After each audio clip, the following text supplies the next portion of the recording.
The invisibility of pain, the uses and abuses of narrative. 4 perspectives.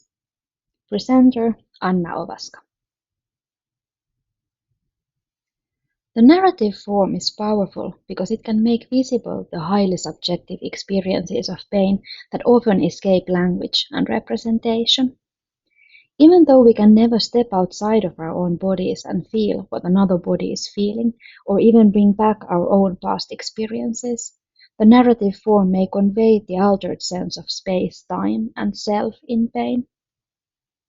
For example, Maggie Nelson captures in her book The Argonauts how a person in pain may lose connection to other people, how the space around the person is curved, and how the experience of time changes in extreme pain.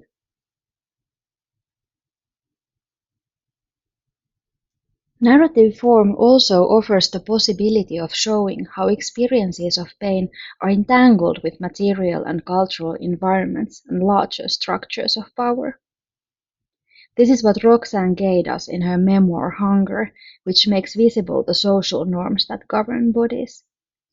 She writes about physical pain, but also about the pain of living in a world that punishes her body for not fitting in and for breaking the cultural narratives about what women's bodies should look like.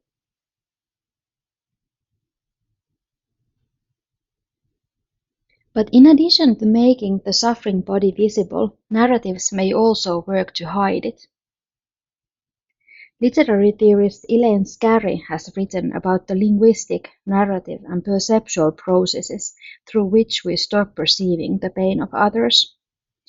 One good example is the common cultural narrative of pain as punishment.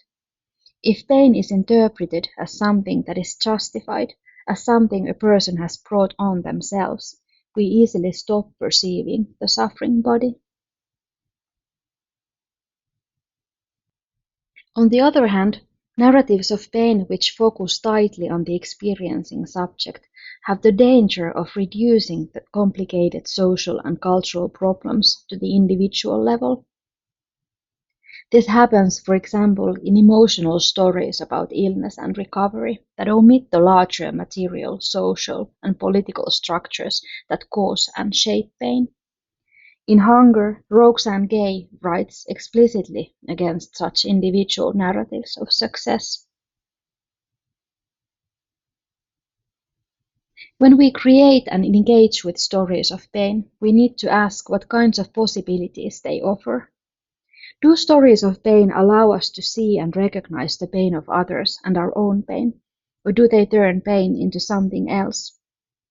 Do they allow us to perceive the complexity of experiences and their contexts, or do they reduce them into simple stories?